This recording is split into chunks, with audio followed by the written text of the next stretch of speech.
Now it's time to start a discussion about lists. And lists are used whenever you are dealing with a large amount of data. And lists are used because you can group a large amount of data.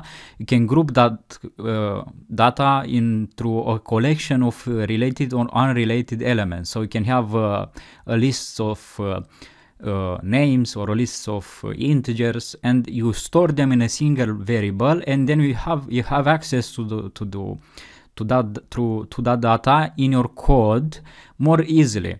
So this is why lists are used, because you can organize a bunch of data and you can have access then to that data easily in your code. So let's see how we can create a list. And to create a list, I'm going to use the challenge file. I'm not going to create a new file. And to create a list, you just type the name of the variable.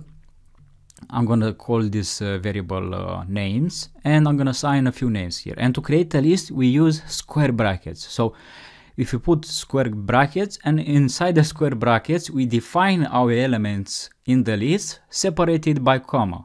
So we're going to have a few names here, like Alex, comma, Alexa,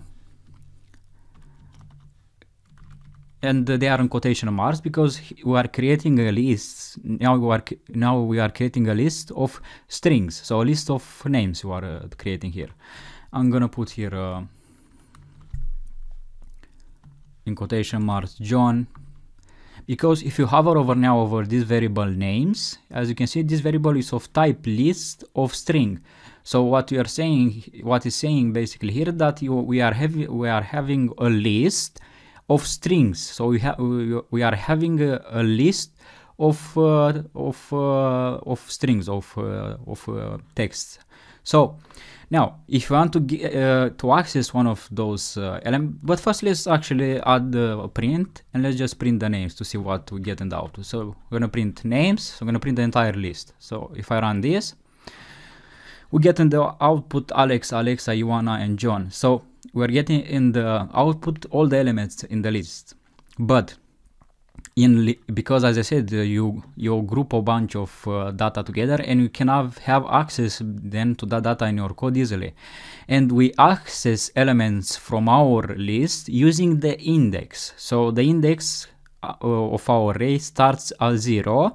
And the last index is always the size of the array minus 1. So that is the last index. So we have at the index 0 Alex, at the index 1 Alexa, at the index 2 Ioana, and at the index 3 we have John. So we're having an index from 0 to 3, which has 4 elements. So this is very important to have in mind. Now, if you want to get access to one of the elements from our list, we just put the name of the list, or the name of the variable where the list is stored, and square brackets the index of the element. So if I put names 0, that is gonna return the name Alex. So if I run now this code, we get Alex. If you want to get the second element, we type the index 2 inside the square brackets, and we run our code, and we get Alexa. And if you want to get more than one element, you can put here 1 colon, and it's gonna get all the elements from 1 to the last element.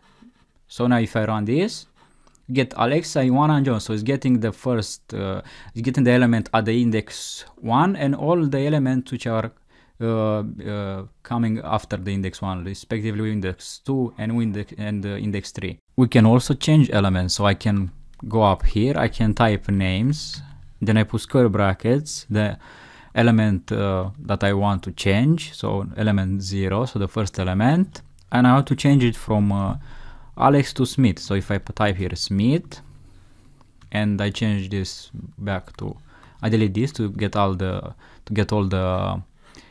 elements outputted in console. Now if I run this code, you get Smith, Alexa, Ioana, and John, because now the element which is at the index 0 was replaced by the value Smith. So now we have Smith, Alexa, Ioana, and John. Now I'm gonna end this video and see you in the next video.